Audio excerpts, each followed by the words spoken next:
చూస్తోళ్ళందరికీ నమస్తే. ఈరోజు మన ఛానల్లో మట్టి పాత్రలో మటన్ కూర ఎట్లా చేయాలనో చూద్దాం. పొద్దున్నే మా ఊర్లో మటన్ షాప్ కాడిపోయి లైన్ కట్టి 1 కిలో పొటేల్ కూర అయితే తీసుకొని వచ్చిన. ఇంకా మేము చేసినట్టు మీరు కూడా చేసిర్రు. బల్గం సినిమా లెక్క నల్లి బొక్కల పంచాయతీ అస్సలు అయితే కాదు. బొక్కల పంచాయతీ ఎందుకు అవుతుంది? ముక్కలన్నీ నల్లి బొక్కల కంటే మస్తు రుచిగా ఉంటాయి. వీడియో చేస్తున్నప్పుడు చేతిలో కడిచి పెట్టుకోరి, పూరీలు అస్సలు ఆగవు, తుడుచుకొని వనుకొస్తాయి. జర మా ఛానల్ని సబ్స్క్రైబ్ చేయురి. మీరు చేస్తేనే కదా మాకు యూట్యూబ్ నుంచి గుర్తింపు కార్డు వచ్చేది. అట్లనే మీ దోస్తులకు 10 మందికి షేర్ చేయరి. అలాంటిలో ఎప్పుడు జర సబ్స్క్రైబ్ చేయమని.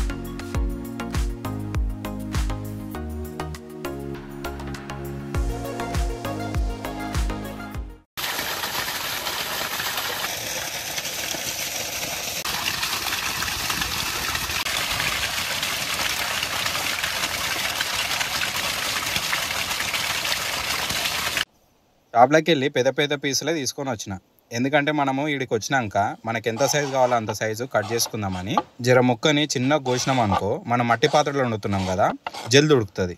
ఇప్పుడు మటన్ని మంచిగా మ్యారినేట్ చేద్దాము. సరిపోయినంత కారము, ఉప్పు, అల్లం ఎల్లిగడ్డ, పసుపు, ధనియాల పొడి, దాల్చిన చెక్క, స్టార్ అనైస్ పువ్వు, 4 చెంచాల ఆయిల్, జీలకర్ర పౌడరు, సగం గ్లాసు గట్టి పెరుగు. ఇక ముక్కకు పట్టేటట్టు కలుపుకొని అర్ధగంట పక్కకు పెట్టుకుందాం. మ్యారినేషన్ పక్కా బిగులు, ఎందుకంటే మసాలా ముక్కకు పట్టాలి కదా.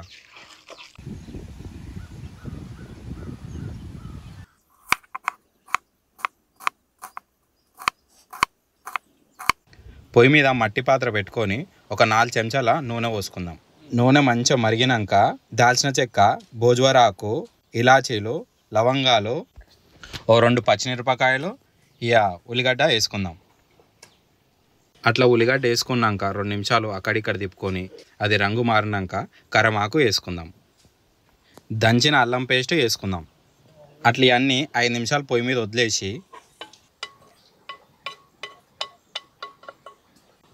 5 నిమిషాల తర్వాత మనం మ్యారినేషన్ చేసుకున్న పొటేల్ కూర ఉంది కదా, అది వేసుకుందాం. ఇంకా మ్యారినేషన్ చేస్తే జబర్దస్త్ పట్టింది.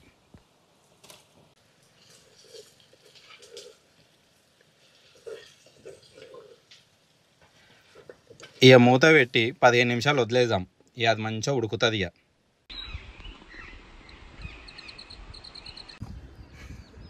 ఇక 15 నిమిషాలు మటన్కున్న నీళ్ళతోటే ఉడుకుతుంది. 15 నిమిషాలు ఉడికింది కదా, ఉడికినాక మనకు సరిపోయినన్ని నీళ్ళు పోసుకుందాం.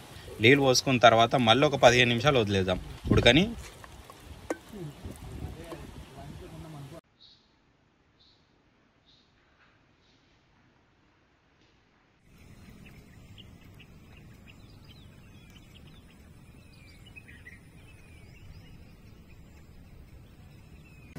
ఇక 15 నిమిషాల తర్వాత ముక్క మెత్తగా అవుతుంది, అంటే ఉడికినట్టే. ఈ ఆఖరికి కొత్తిమీర కట్టు ఉండాలి కదా. ఇక కొత్తిమీర ఒక కట్టు వేసుకొని 1 నిమిషం ఉంచుకొని దించుకుంటే ఇక మటన్ కూర రెడీ అయినట్టే. ఇక